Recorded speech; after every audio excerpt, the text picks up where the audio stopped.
Assalamualaikum warahmatullahi wabarakatuh. Hai, aku Alivia Nabila, biasa dipanggil Alivia. Kali ini aku akan mereview singkat tentang film Di Ambang Kematian. Selamat tahun baru! Selamat tahun baru!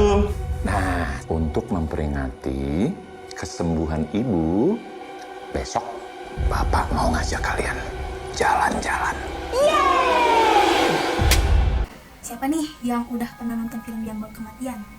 Film yang dirilis tanggal 28 September 2023 ini disutradarai oleh Azhar Kinoy Lubis. Film ini bermula dari cerita yang ada di Twitter account-nya @deropoin. Katanya sih ini berdasarkan kisah nyata ya. Menurut aku kalau dari segi visual di film ini tuh mulai dari desain produksi, tata rias, kostum, dan efek dramatisnya itu udah oke sih, udah mantap deh. Dan kalau misalnya yang pemerannya, aku lebih senang ke Teuku Rifno yang menjadi Pak Suyatno, dan juga Taskia Namia sih yang menjadi Nadia. Itu keren banget deh, mulai dari dia kesurupan, melihat sosok goib, atau kayak ya sampai akhir hayat dia gitu, yang ceritanya itu dia jadi tumbal kan. Itu udah oke banget sih aktingnya. Jujur sih menurut aku tuh selama aku nonton film ini sebenarnya nggak terlalu serem ya, mungkin karena aku sendiri dari dulu suka film horor. Jadi ini tuh lebih ke film sedih sih kayaknya. Ya horornya 50%, sedihnya 50%. Dan emang menurut penilaian aku sendiri nih, film Di Ambang Kematian itu mungkin kalau horornya tuh kurang gitu. Jadi filmnya itu belum sampai sih menurut aku. Kalau untuk alur ceritanya sendiri udah sesuai dengan yang ditulis oleh @deropoin. Oke, kayaknya aku mau sedikit cerita nih tentang film Di Ambang Kematian. Langsung aja disimak. Sejak ibu meninggal, aku jadi kayak kehilangan Mas Yoga. Aku sama bapak udah sepakat buat bawa Mas Yoga ke psikiater. Jadi dulu tuh ada sebuah keluarga kecil yang harmonis, yang terdiri dari ayah, ibu, kakak lelaki, dan adik perempuan. Nah, keluarga ini tuh emang terbilang yang kurang gitu dari segi perekonomiannya. Pokoknya mau beli apapun itu susah. Jadi pada suatu hari si bapaknya ini melakukan sebuah keputusan besar, yaitu melakukan pesugihan. Nah, ya udah dari situ tuh keluarga mereka mulai berubah drastis deh si perekonomiannya. Suatu hari sang ibu mengalami sakit parah. Dan tepat nih pada malam tahun baru 2002. Jadi ceritanya mereka tuh lagi makan malam bersama. Habis itu ibunya bilang mau ke dapur, mau ambil minum. Nah, gak lama Nadia mengikuti ibunya ke dapur. Dan apa coba yang dilihat Nadia? Nadia melihat ibunya memasukkan kepala ke dalam panci yang berisi air mendidih. Kamu pernah ngerasa aneh gak sih sama aturan bapak? Kenapa darah ibu gak dibersihin aja?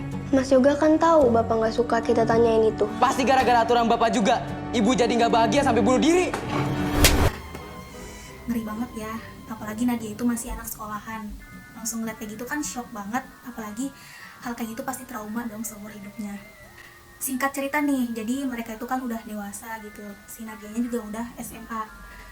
Mereka tuh ya udah intinya udah tahu bahwa bapaknya itu ternyata melakukan pesugihan dengan kepala kambing. Ya jelas dong mereka marah dengan bapaknya, mereka kecewa dengan apa yang dilakukan oleh bapaknya selama ini.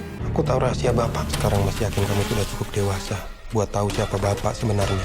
Tidak ada yang perlu ditutupin, Pak. Kita sudah tahu. Bapak yang harusnya mati.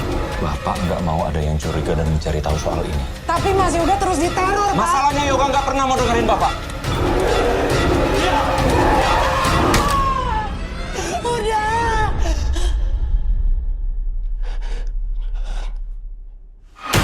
Akhirnya sang bapak meminta maaf kepada Nadia dan Yoga. Justru bapaknya itu menyuruh Nadia dan Yoga agar mereka juga mengikuti pesugihan tersebut agar tidak ada lagi korban selanjutnya. Kan dulu pas 2002 ibunya jadi tumbal. Ya semoga nggak ada lagi gitu maksud dia tuh. Oke, akhirnya mereka nurutin apa kata bapaknya. Dan ada lagi nih kejadian misterius di keluarga tersebut. Tepat pada malam tahun baru 2012, sang kakak ya si Yoga itu tuh meninggal secara tragis. Nah dia tuh bener-bener langsung kecewa. Udah mau waktu itu ibunya meninggal, sekarang kakaknya yang meninggal. Apalagi keduanya itu ya bener-bener meninggalnya itu secara tiba-tiba dan aneh gitu. Nah dari kejadian itu sang bapak inisiatif untuk ya udah mau gimana pun caranya, aku tuh harus nggak usah ada lagi pesugihan dan perjanjian sama si iblis itu. Oke, jadi si bapak ini mulai memberikan seluruh harta kekayaan dia ke panti asuhan. Nah, habis itu Pak Suyatmo ini, bapaknya, sama Nadia itu mulai keliling mencari bantuan hingga bertahun-tahun nih, mencari bantuan agar bisa keluar dari pesugihan itu, biar mereka bisa selamat.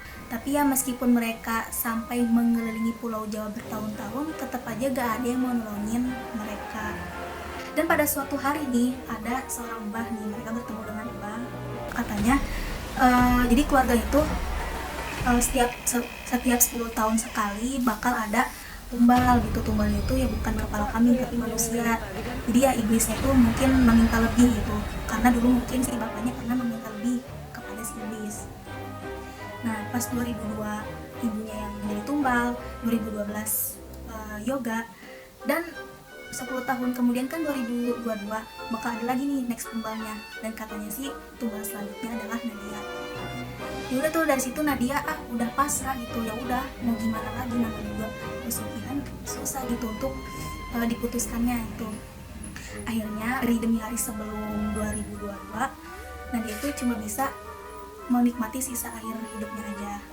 Dan tepat pada malam tahun baru 2022 Nadia tuh bilang ke bapaknya, permintaan terakhirnya itu pas dia ingin direnggut nyawanya oleh si iblis itu, bapaknya gak boleh lihat. Akhirnya oke lah, bapaknya meninggalkan Nadia sendirian di ruangan tuh.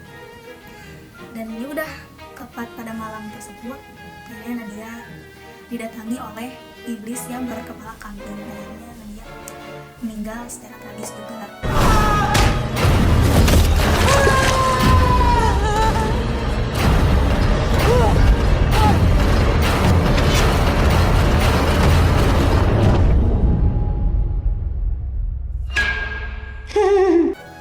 Oke guys, jadi di film Diambang Kematian ini memberikan pelajaran buat kita semua.